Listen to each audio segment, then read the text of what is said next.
Welcome to competitive cracker. എൻ്റെ പേര് Shaiju. HSI notification വന്നു. ഇനി എങ്ങനെയാണ് പഠനം പ്ലാൻ ചെയ്തിരിക്കുന്നത്? കൺസിസ്റ്റൻസി, റിവിഷൻ ഇവയൊപ്പം ഉണ്ടാവണം HSIയിൽ ത്രൂ ഔട്ട്. നമുക്ക് ഒരുമിച്ച് പഠിക്കാം CCയോടൊപ്പം. അപ്പോൾ ഞാൻ ഇന്ന് നിങ്ങളുടെ മുമ്പിൽ വന്നിരിക്കുന്നത് നമുക്ക് എല്ലാവർക്കും അറിയാം, നമ്മുടെ മുമ്പിൽ ഈ കഴിഞ്ഞ വർഷം അതായത് 2024 ഏറ്റവും അവസാനം വന്നിരിക്കുന്ന പ്രധാനപ്പെട്ട കുറെ നോട്ടിഫിക്കേഷൻസ് ഉണ്ടായിരുന്നു. അതിനകത്ത് ഡിഗ്രി നിലവാരത്തില് വിളിക്കപ്പെട്ടിരിക്കുന്ന ഏറ്റവും പ്രധാനപ്പെട്ട ഒരു പോസ്റ്റാണ് നമ്മുടെ SIയുടെ പരീക്ഷ. സോ SIയുടെ പരീക്ഷയ്ക്ക് വേണ്ടിയിട്ടുള്ള നോട്ടിഫിക്കേഷൻ PSC ഒഫീഷ്യലായിട്ട് പുറത്തുവിട്ടിരിക്കുകയാണ്. നിങ്ങൾക്ക് നിങ്ങളുടെ പ്രൊഫൈലിനകത്തേക്ക് കയറി അപ്ലൈ ചെയ്യാവുന്നതാണ്. പ്രധാനമായിട്ടും 2 പരീക്ഷകളാണ് ഡിഗ്രി ലെവലിൽ നമ്മൾ ഈ നിലവിലെ നോട്ടിഫിക്കേഷൻ വന്നിരിക്കുന്നത്. അതിലൊന്ന് നമ്മുടെ SIയുടെ പരീക്ഷ, രണ്ടാമത്തത് സെക്രട്ടേറിയറ്റ് അസിസ്റ്റന്റ് പരീക്ഷ.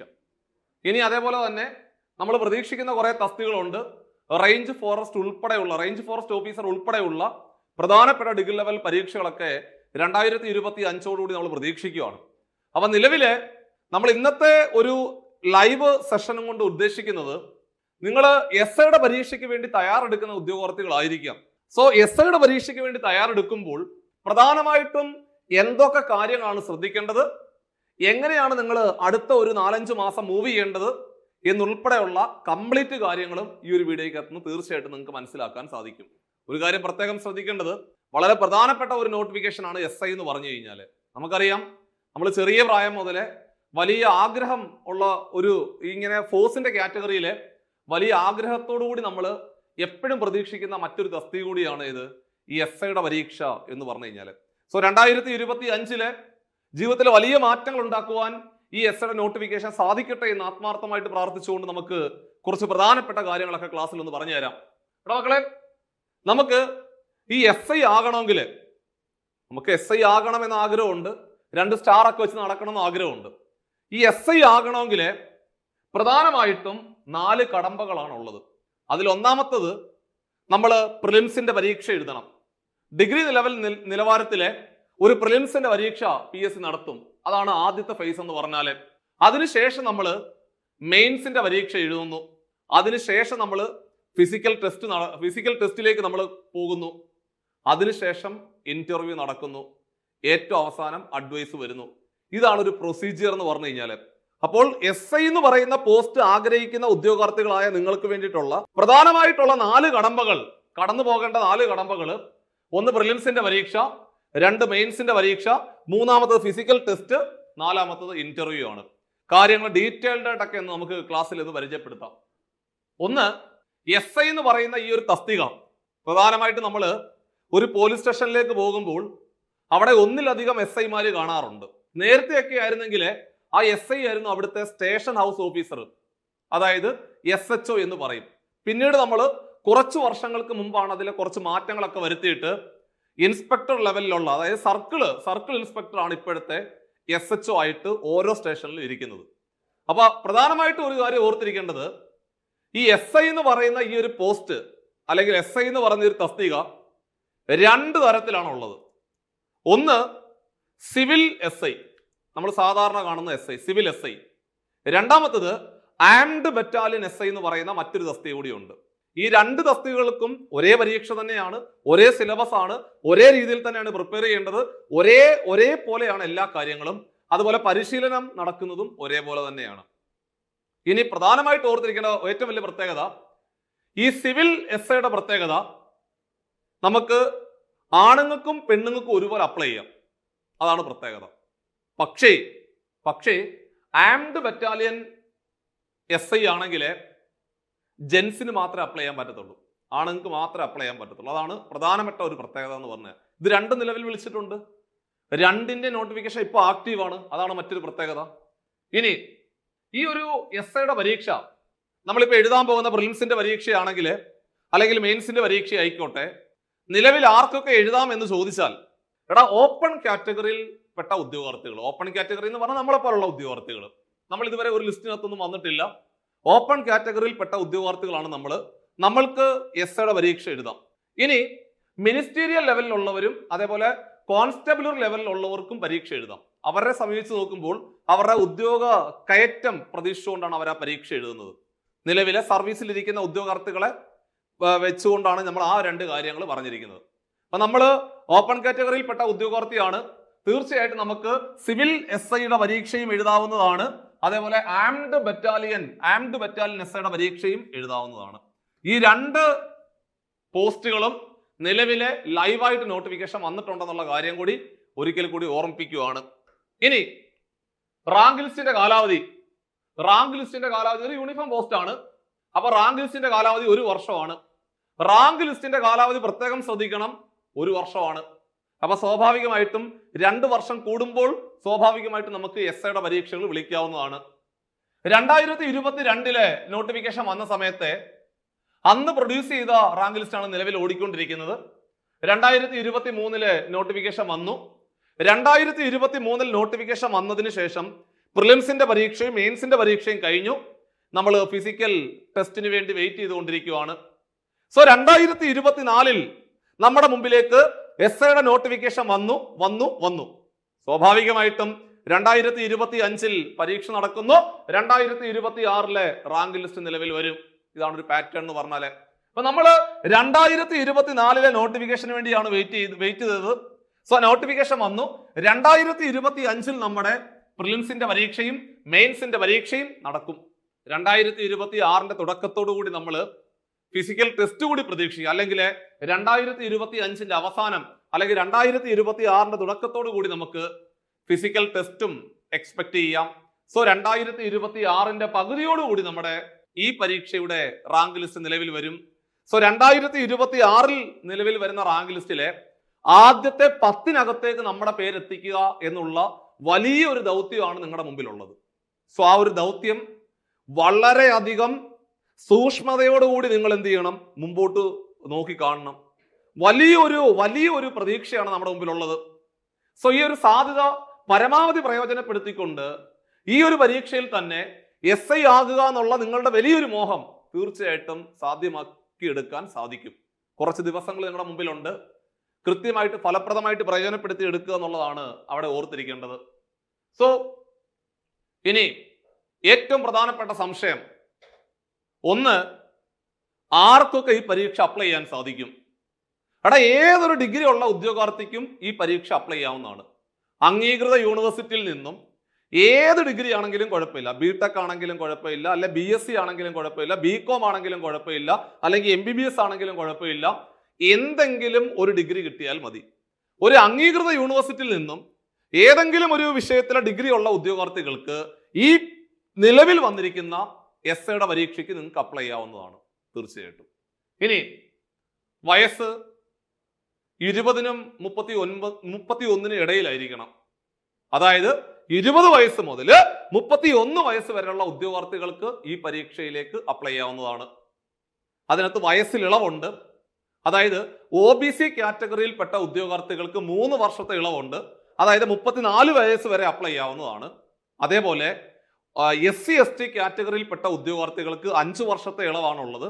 അവർക്ക് SIയുടെ പരീക്ഷ 36 വയസ്സ് വരെ എഴുതാവുന്നതാണ്. അതേപോലെ തന്നെ മിനിസ്റ്റീരിയൽ ലെവലിലുള്ളവരും കോൺസ്റ്റബിളർ ലെവലിലുള്ളവർക്കും സാധാരണ രീതിയിൽ 36 വയസ്സ് വരെ എഴുതാവുന്നതാണ്. OBC കാറ്റഗറിയിൽപ്പെട്ടവർക്ക് 3 വർഷത്തെ ഇളവുണ്ട്. അതായത് 39 വയസ്സ് വരെ എഴുതാം. അതേപോലെ SC/ST കാറ്റഗറിയിൽപ്പെട്ടവർക്ക് 5 വർഷത്തെ ഇളവ്, അതായത് 36 5-ഉം 41 വയസ്സ് വരെ എഴുതാവുന്നതാണ്. ഇതാണ് ഒരു വയസ്സിന്റെ കാര്യത്തിലെ കൃത്യമായ ധാരണ. അപ്പോൾ ഏതെങ്കിലും ഒരു അംഗീകൃത സർവകലാശാലയിൽ നിന്നും ഒരു ഡിഗ്രി നേടുകയും 20 വയസ്സ് മുതൽ 31 വയസ്സിനിടയിൽ അല്ലെങ്കിൽ 20 വയസ്സിൽ തുടങ്ങി 31 വയസ്സിനിടയിൽ വരുന്ന ഒരു ഉദ്യോഗാർത്ഥിയാണ് നിങ്ങൾക്കെങ്കിൽ തീർച്ചയായിട്ടും ഈ പറഞ്ഞിരിക്കുന്ന നമ്മുടെ ഇത്തവണത്തെ SIയുടെ പരീക്ഷയ്ക്ക് നിങ്ങൾ യോഗ്യരാണ്. നിങ്ങൾ കൃത്യമായിട്ട് പഠിച്ചു തുടങ്ങിയാൽ മാത്രം മതി എന്നുള്ളതാണ് അർത്ഥം. ഇനി ഹൈറ്റ് എങ്ങനെയാണ്? ഹൈറ്റ് വേണ്ടത് 165.1 സെന്റിമീറ്റർ ആണ് ജനറൽ കാറ്റഗറിയിൽപ്പെട്ട ഉദ്യോഗാർത്ഥികൾക്ക് വേണ്ടത്. ജനറൽ കാറ്റഗറിയിൽപ്പെട്ടവർക്കും അതേപോലെ OBC കാറ്റഗറിയിൽപ്പെട്ട ഉദ്യോഗാർത്ഥികൾക്കും 165.1 സെന്റിമീറ്റർ ഹൈറ്റ് ഉണ്ടെങ്കിൽ SIയുടെ പരീക്ഷ അപ്ലൈ ചെയ്യാവുന്നതാണ്. പക്ഷേ SC/ST കാറ്റഗറിയിൽപ്പെട്ട ഉദ്യോഗാർത്ഥികൾക്ക് ഒരു 5 സെന്റിമീറ്ററിന്റെ ഇളവുണ്ട്. അതായത് 160 സെന്റിമീറ്റർ ഹൈറ്റ് മതി ആർക്ക്? SC/ST കാറ്റഗറിയിൽപ്പെട്ട ഉദ്യോഗാർത്ഥികൾക്ക് 160 സെന്റിമീറ്റർ ഹൈറ്റ് ഉണ്ടെങ്കിൽ അവർക്ക് തീർച്ചയായിട്ടും ഈ പറഞ്ഞിരിക്കുന്ന എസ്സയുടെ പരീക്ഷ അപ്ലൈ ചെയ്യാവുന്നതാണ്. അതേപോലെ നോർമലായിട്ട് നിൽക്കുമ്പോൾ 81.28 സെന്റിമീറ്റർ ആണ് വേണ്ടത്. നോർമലായിട്ട് നിൽക്കുമ്പോൾ, അതായത് ഫിസിക്കൽ മെഷർമെന്റ് സമയത്ത് 81.28 സെന്റിമീറ്റർ വേണം. അതേപോലെ വികസിക്കുമ്പോൾ ഒരു 5 സെന്റിമീറ്ററിന്റെ വർധനവ് ഉണ്ടാവണം. അതായത് 86.28 സെന്റിമീറ്റർ. ചെസ്റ്റിന്റെ കാര്യത്തിൽ അതാണ് നോക്കേണ്ടത്.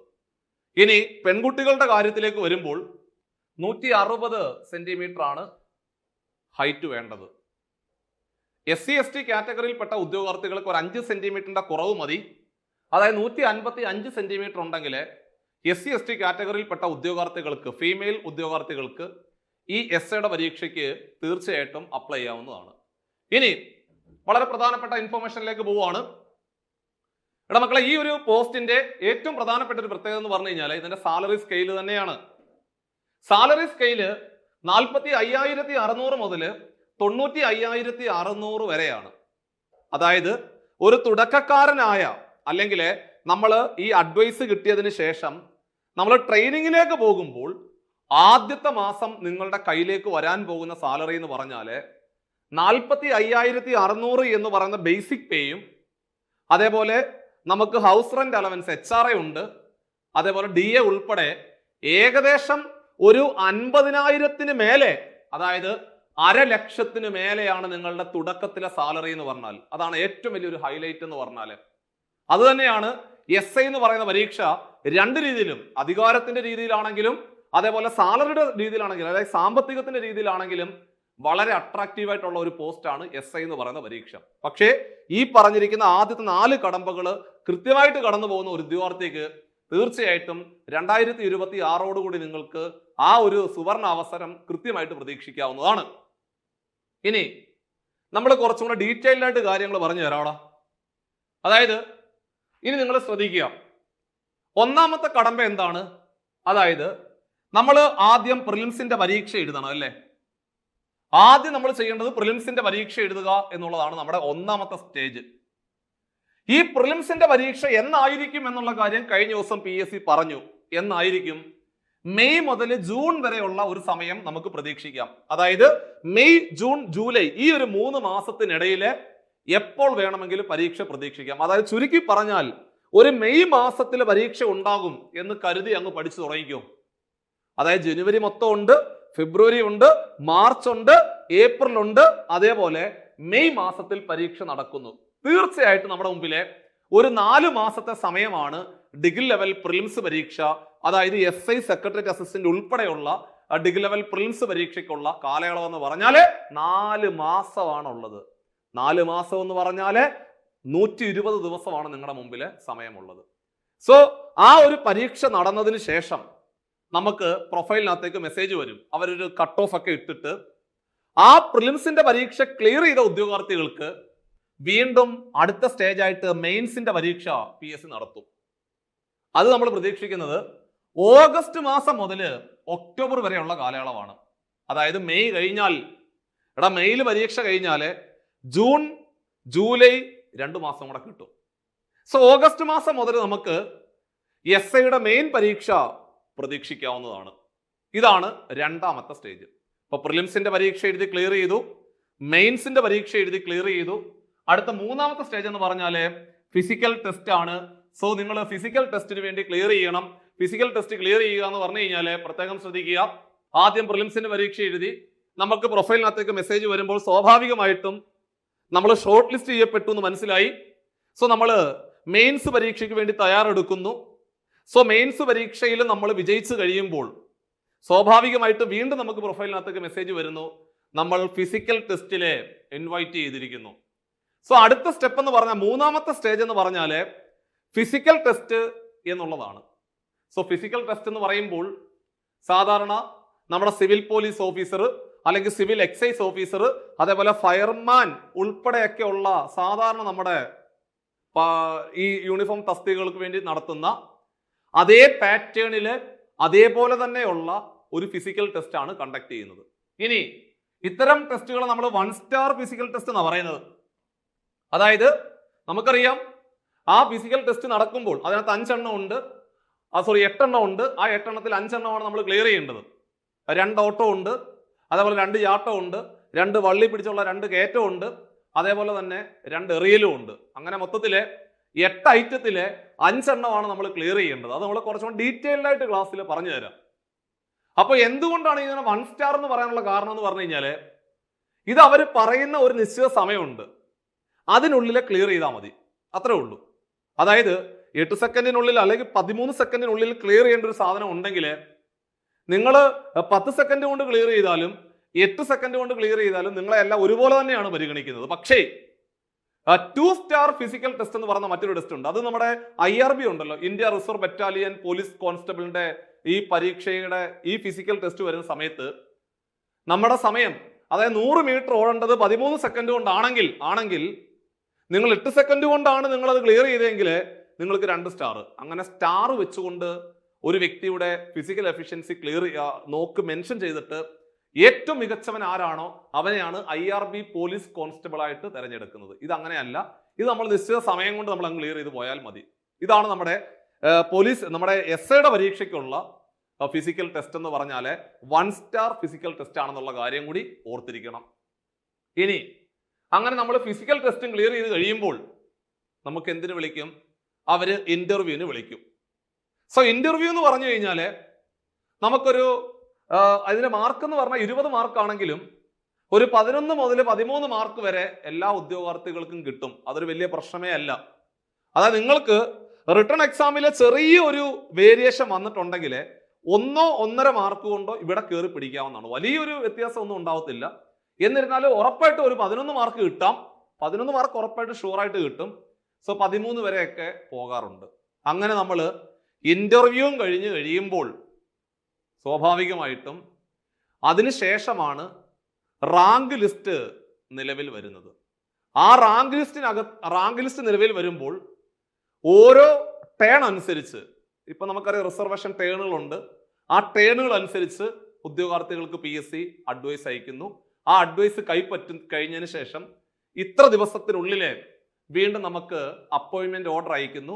സോ അപ്പോയിന്റ്മെന്റ് ഓർഡർ അയച്ചു കഴിയുമ്പോൾ തീർച്ചയായിട്ടും നമ്മൾ പിന്നീട് നമ്മുടെ അടുത്ത 1 വർഷത്തെ സമയം എന്ന് പറഞ്ഞു കഴിഞ്ഞാൽ നമ്മൾ ട്രെയിനിങ്ങിന് വേണ്ടി KPയിലേക്ക് പോകുന്നു, തൃശ്ശൂർ KPയിലേക്ക് പോകുന്നു. അങ്ങനെ 1 വർഷത്തെ ട്രെയിനിങ്ങിന് ശേഷം നമ്മൾ ഒരു പാസിംഗ് ഔട്ട് ഒക്കെ ഉണ്ട്. ഒരു വലിയൊരു സംഭവമൊക്കെയാണ് അന്നത്തെ ദിവസം എന്ന് പറഞ്ഞു കഴിഞ്ഞാൽ നമ്മുടെ പ്രിയപ്പെട്ടവരെയൊക്കെ വെച്ചുകൊണ്ട് നമ്മൾ അന്ന് അവിടെ വെച്ച് നമ്മൾ പാസിംഗ് ഔട്ട് ഒക്കെ നടത്താറുണ്ട്. അതിന്റെ ഫോട്ടോ ഒക്കെ എടുത്ത് നമ്മുടെ സുഹൃത്തുക്കളാണെങ്കിൽ എല്ലാവരും സമൂഹ മാധ്യമങ്ങളിലൊക്കെ ഷെയർ ചെയ്യാറുണ്ട്. സോ അങ്ങനെ നമ്മൾ ചുരുക്കി പറഞ്ഞാൽ നോട്ടിഫിക്കേഷൻ വന്ന കാലയളവ് മുതൽ പാസിംഗ് ഔട്ട് വരെയുള്ള ഒരു ഡീറ്റെയിൽഡ് ആയിട്ടുള്ള കാര്യങ്ങൾ നമ്മൾ വൃത്തിയായിട്ട് ഈ ഒരു സമയത്തിനുള്ളിൽ പറഞ്ഞ് അവസാനിപ്പിച്ചിരിക്കുകയാണ്. സോ അപ്പൊ നിങ്ങൾ ചുരുക്കി പറഞ്ഞാല് ഈ SIയുടെ പരീക്ഷയ്ക്ക് തയ്യാറെടുക്കുന്ന സമയത്ത് ഇത്രയും കാര്യങ്ങൾ കൃത്യമായിട്ട് ശ്രദ്ധിക്കണം. ഇതാണ് ഒരു പാറ്റേൺ എന്ന് പറഞ്ഞു കഴിഞ്ഞാല്. ഇത്രയും ചുവടുകൾ നിങ്ങൾ മുമ്പോട്ട് പോകുമ്പോഴാണ് നിങ്ങളുടെ തോളിലെ 2 സ്റ്റാർ എന്ന് പറയുന്ന വലിയൊരു സ്വപ്നം പൂവണിയുന്നത്. നിങ്ങളൊരു സ്റ്റേഷന്റെ ഇൻചാർജ് ആകുന്ന ഒരു കാലഘട്ടം വരുന്നു. അത് ഏകദേശം ഒരു 5-6 വർഷങ്ങൾ കഴിയുമ്പോൾ ഒരു സ്റ്റേഷന്റെ ഇൻചാർജ് ഒക്കെ ആവുന്ന ഒരു കാലഘട്ടം വരും. സോ സമൂഹത്തിലെ വലിയൊരു ബാധ്യതയുള്ളത് ഒരു പോസ്റ്റാണ് SI എന്ന് പറയുന്ന പോസ്റ്റ്. എല്ലാവരും ആഗ്രഹിക്കുന്ന ഒരു പോസ്റ്റാണ്. ഇത്രയും കടമ്പകൾ കടന്നു പോയിട്ടാണ് നമ്മൾ ഈ ഒരു തസ്തികയിലേക്ക് എത്തിച്ചേരുന്നുള്ള കാര്യം പ്രത്യേകം ശ്രദ്ധിക്കുക.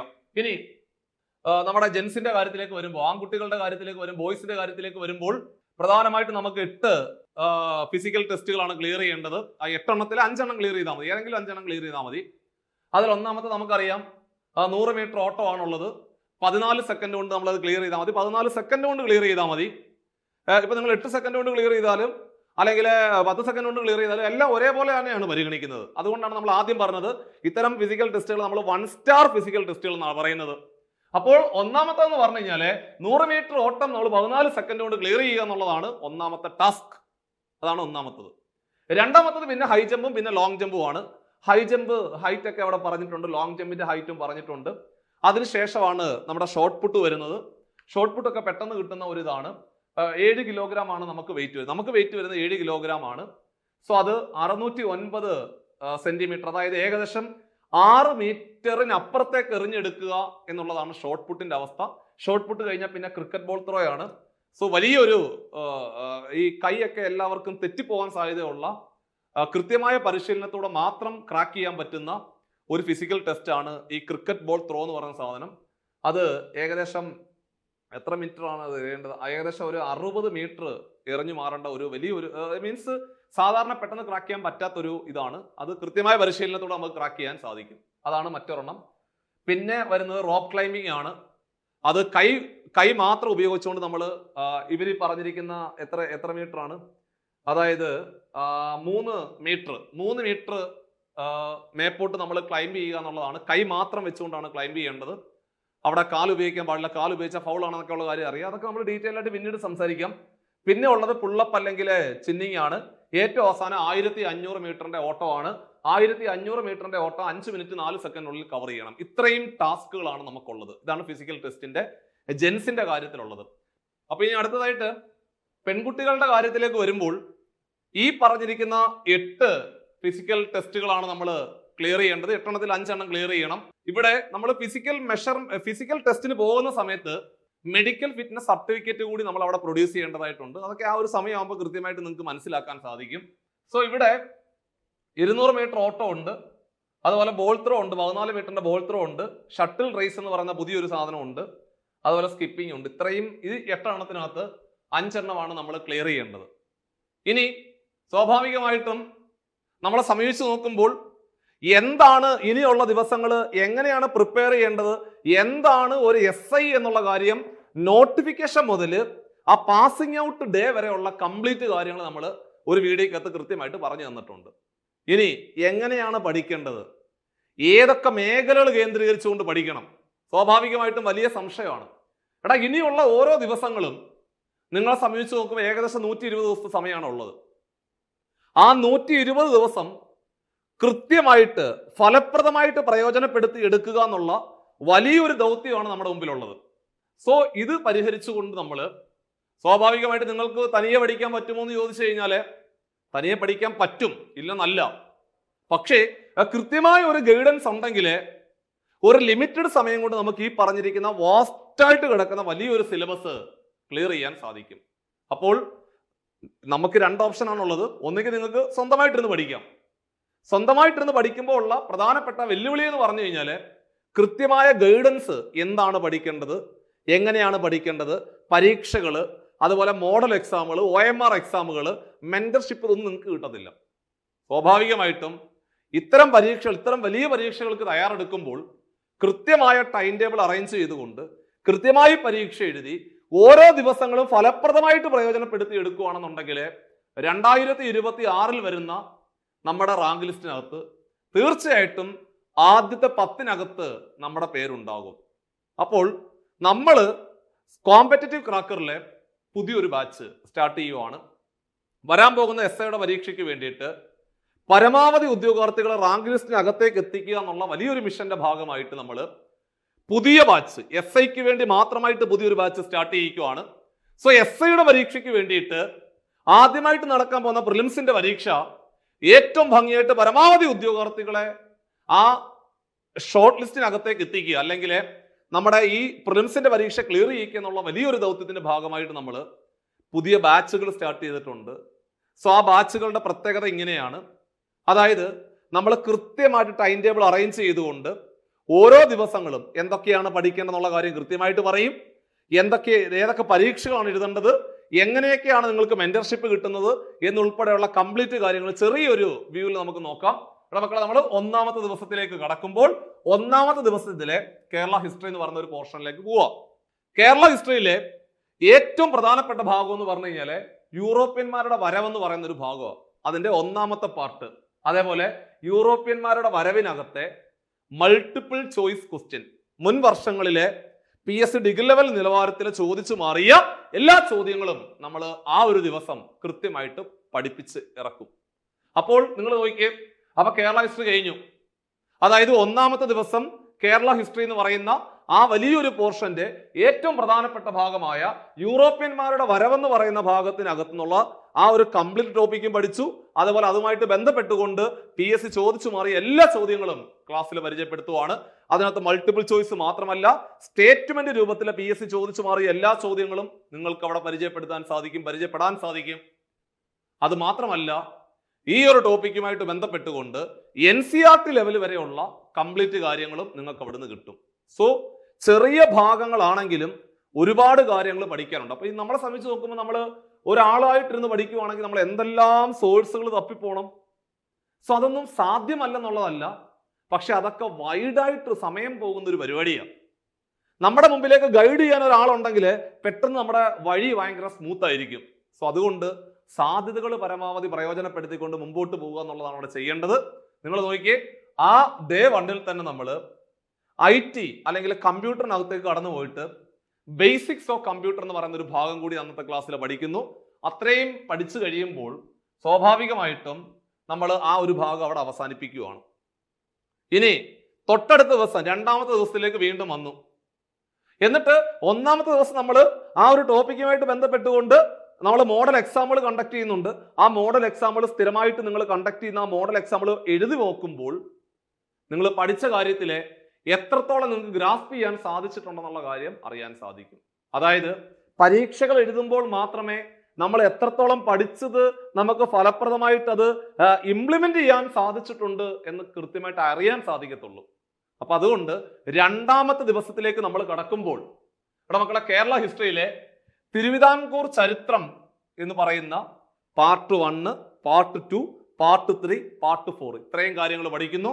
അതുമായിട്ട് ബന്ധപ്പെട്ടുകൊണ്ടുള്ള മൾട്ടിപ്പിൾ ചോയ്സ് ക്വസ്റ്റ്യൻസും സ്റ്റേറ്റ്മെന്റ് രൂപത്തിലുള്ള ചോദ്യങ്ങൾ വിത്ത് NCERT ലെവലിലുള്ള കാര്യങ്ങൾ വരെ നമ്മൾ അന്നത്തെ ക്ലാസ്സിൽ പരിചയപ്പെടുത്തുന്നു. പരീക്ഷ എഴുതുന്നു, ഏറ്റവും ഭംഗിയായിട്ട് ആ ഒരു ടോപ്പിക്ക് പറഞ്ഞ് അവസാനിപ്പിക്കുന്നു. അതേപോലെ തന്നെ ഇൻപുട്ട് ഔട്ട്പുട്ട് ഡിവൈസ് എന്ന് പറയുന്ന കമ്പ്യൂട്ടറിനകത്തെ മറ്റൊരു ഭാഗം കൂടി 2ാമത്തെ ദിവസം പഠിക്കുന്നു. ഇങ്ങനെ ഓരോ ദിവസവും 3ാമത്തെ ദിവസം നമ്മൾ ഇതിന്റെ ടോപ്പിക്ക് പഠിച്ചു, 4ാമത്തെ ദിവസം, അതേപോലെ 5ാമത്തെ ദിവസം, ഇങ്ങനെ കൃത്യമായിട്ടാണ് നമ്മൾ ടൈം ടേബിൾ അറേഞ്ച് ചെയ്തുകൊണ്ട് നിങ്ങളെ പഠിപ്പിക്കുന്നത്. ഇതിനകത്തെല്ലാം തന്നെ മാത്സിന്റെ, ഇംഗ്ലീഷിന്റെ, മലയാളത്തിന്റെയും നിങ്ങളുടെ സ്പെഷ്യൽ ടോപ്പിക്കിന്റെയും കൂടെ ഒരു കംപ്ലീറ്റ് ആയിട്ടുള്ള ഒരു സെഷൻ ആയിരിക്കും പിന്നീട് നിങ്ങൾക്ക് മെയിൻസ് പരീക്ഷയ്ക്ക് വേണ്ടി കിട്ടുന്നത്. സോ നമ്മുടെ കോഴ്സിന്റെ പ്രത്യേകത പ്രിലിംസിന്റെയും മെയിൻസിന്റെയും ഒരു കംപ്ലീറ്റ് സെഷൻ ആയിരിക്കും. അതായത് 2026 നമ്മുടെ റാങ്ക് ലിസ്റ്റ് പബ്ലിഷ് ചെയ്യുമ്പോൾ നിങ്ങളുടെ പേര് ആദ്യമേ എത്തിക്കുവാൻ വേണ്ടിയിട്ട് നമ്മൾ എടുത്തിരിക്കുന്ന വലിയൊരു മിഷൻ, അതായത് SI എന്ന് പറയുന്ന വലിയൊരു മിഷന്റെ ഭാഗമാകുവാൻ തീർച്ചയായിട്ടും നിങ്ങൾക്ക് ഈ ഒരു ബാച്ചുകൾ പരമാവധി പ്രയോജനപ്പെടുത്തി എടുക്കാവുന്നതാണ്. ഇതിനകത്ത് നമ്മുടെ ലൈവ് ക്ലാസ്സുകളുണ്ട്, മോഡൽ എക്സാമുകളുണ്ട്, മെന്റർഷിപ്പ് ഉണ്ട്. എല്ലാ കാര്യങ്ങളും കൃത്യമായ ഒരു ഗൈഡൻസ് കിട്ടും എന്നുള്ളത് തന്നെയാണ് ഏറ്റവും വലിയൊരു പ്രത്യേകത. ഈ ഒരു സാധ്യത പരമാവധി പ്രയോജനപ്പെടുത്തിക്കൊണ്ട് ഈ ഒരു ബാച്ചിലേക്ക് അഡ്മിഷൻ എടുക്കാം. അപ്പൊ നമ്മൾ ഇന്ന് SI എന്ന് പറയുന്ന പരീക്ഷയ്ക്ക് തയ്യാറെടുക്കുമ്പോൾ എന്തൊക്കെ കാര്യങ്ങളാണ് ശ്രദ്ധിക്കേണ്ടത്, ഏതൊക്കെ രീതിയിലാണ് അടുത്ത ഒരു 4 മാസം നിങ്ങൾ മുമ്പോട്ട് പോകേണ്ടതെന്ന് ഉൾപ്പെടെയുള്ള കംപ്ലീറ്റ് കാര്യങ്ങൾ ചെറിയൊരു വീഡിയോയിൽ പറഞ്ഞ് അവസാനിപ്പിച്ചിരിക്കുകയാണ്.